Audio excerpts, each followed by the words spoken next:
सच है, जीवन में कोई किसी का नहीं है।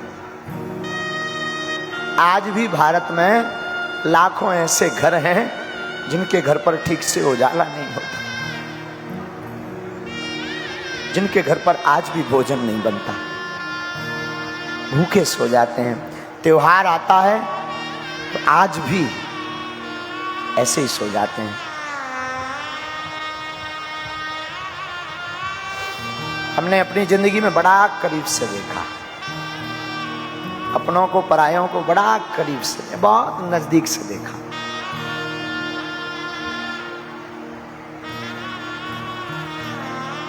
वो बातें बहुत याद आती हैं, वो जिंदगी की रातें बहुत याद आती हैं, वो सूनी गलियां, वो अंधेरा मकान,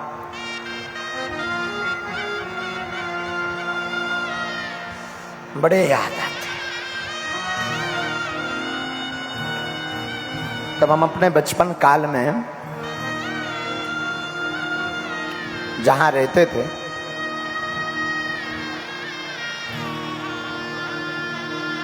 पिताजी हमारे तो कुछ करते नहीं थे।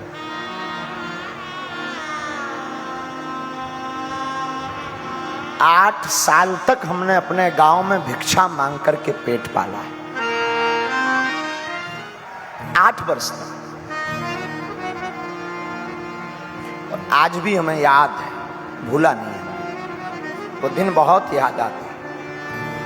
1.5 रुपए का पार्ले जी बिस्कुट लेकर कैसे भी घर पर एकाध कोई सत्यनारायण की कथा हमें मिल जाती थी तो हम कथा बांचने जाते थे, तो 4-5 रुपया मिलते थे। तो 1 रुपए की शक्कर, 1 रुपए की चाय पत्ती, 1 रुपए का कुछ और सामान, और 1.5-2 रुपए का पार्ले जी आता था।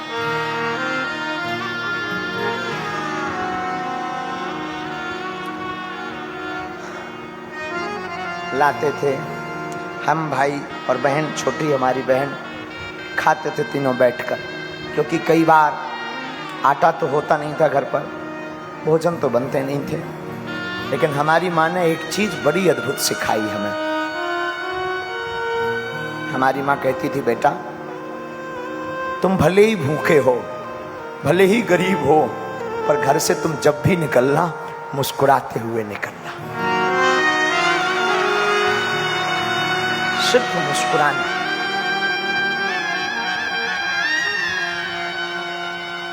बस आज भी हमें वो दिन याद हैं। 8 साल की यात्रा में अनेक बार ऐसे दिन आए जब लोग हमारे पिताजी का निमंत्रण के कार्ड पर नाम नहीं लिखते थे, क्योंकि हम कुछ नहीं दे सकते थे, क्योंकि हम अमीर नहीं थे। संसार ने तो बाहें छोड़ दी थी, संसार ने तो स्वीकार नहीं किया। पर धन्य है हमारे हनुमान जी, जब से पकड़ा तब से ऐसा कोई दिन नहीं जिस दिन कार्ड न आया।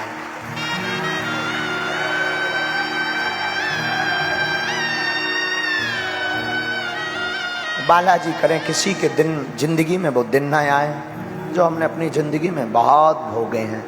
हम बहुत दिनों तक भूखे रहे। बहुत से लोग पूछते हैं आप अन्नपूर्णा क्यों चलाते हैं?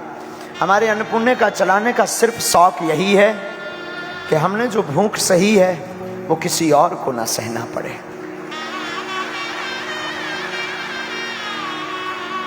हमारी माँ अद्भुत थी, अद्भुत है, अद्भुत।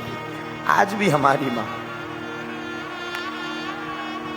कोसों दूर रहते हैं और माँ के हमेशा नजदीक रहते हैं।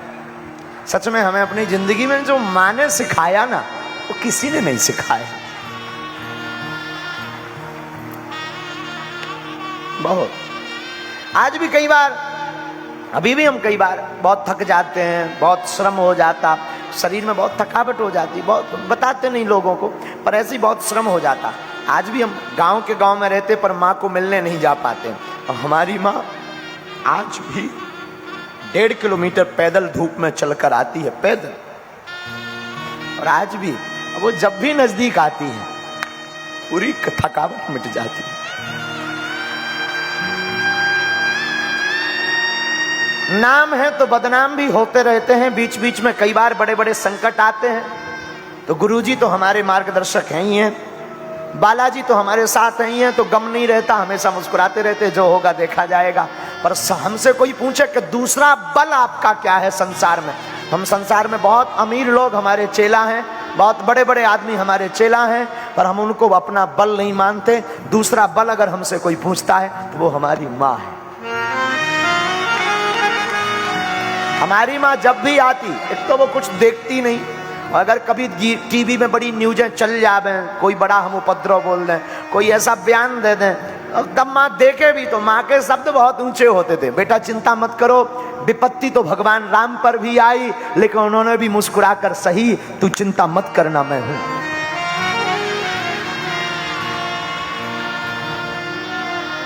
और आज भी वो दिन याद है हमें, अपने जीवन काल के। हमें बचपन काल में वृंदावन पढ़ने जाना था, 2000 रुपया उधार किसी ने नहीं दिए थे, क्योंकि आजकल उधारी भी उनको मिलती है जो अमीर होते हैं, गरीबों को उधारी नहीं मिलती। वृंदावन नहीं जा पाए, पढ़ नहीं पाए, भागवत नहीं पढ़ पाए, ब्रजवास नहीं मिल पाया, लेकिन शायद हमारे हनुमान जी को और कुछ मजा थी और कोई मौज थी। हनुमान जी ने ऐसी लीला की कि वृंदावन तो नहीं जा पाए, पर भागवत करने लगे और ब्रज का वास जरूर मिलने लगा। सच है, लेकिन हमने कभी अपने बागेश्वर बालाजी को नहीं छोड़ा। उनका परिणाम, उनकी कृपा ऐसी है कि आज आपके बीच में हम बैठकर कुछ बोलने लायक हैं। हम फिर कहेंगे, तुम अमीरों की बेटियों के विवाह में जा पाओ या ना जा पाओ, तुम अमीरों के साथ खड़े हो पाओ या ना हो पाओ, पर मैं प्रार्थना करूंगा आज की कथा में उनकी बेटियों के विवाह में जरूर जाना जिनकी क्षमता 2 रुपयों की हो। क्योंकि अमीरों को तो लाखों लोग होते हैं, लाखों रुपए के महंगे महंगे गिफ्ट देने वाले, लाखों लोग साफा बांधकर अपने रुपयों का खर्च करके बेटी के विवाह में पहुंच जाते, पर गरीब के घर की बेटी में कोई नहीं पहुंच पाता। तुम उसके साथ खड़े होना जिसका कोई ना हो। अगर जीवन में कुछ बड़ा बनना है तो, और ये हम कोई तुम्हें पुराण या उपदेश या कोई दार्शनिक बात नहीं बता रहे हैं, हम अपने जीवन का निज अनुभव बता रहे हैं कि हम आज भी एक घड़ी पद वाले को या अमीर वाले को इग्नोर कर देते हैं, पर आज भी एक घड़ी हमसे वो आत्मा कभी दूर नहीं होती जिसका कोई नहीं होता।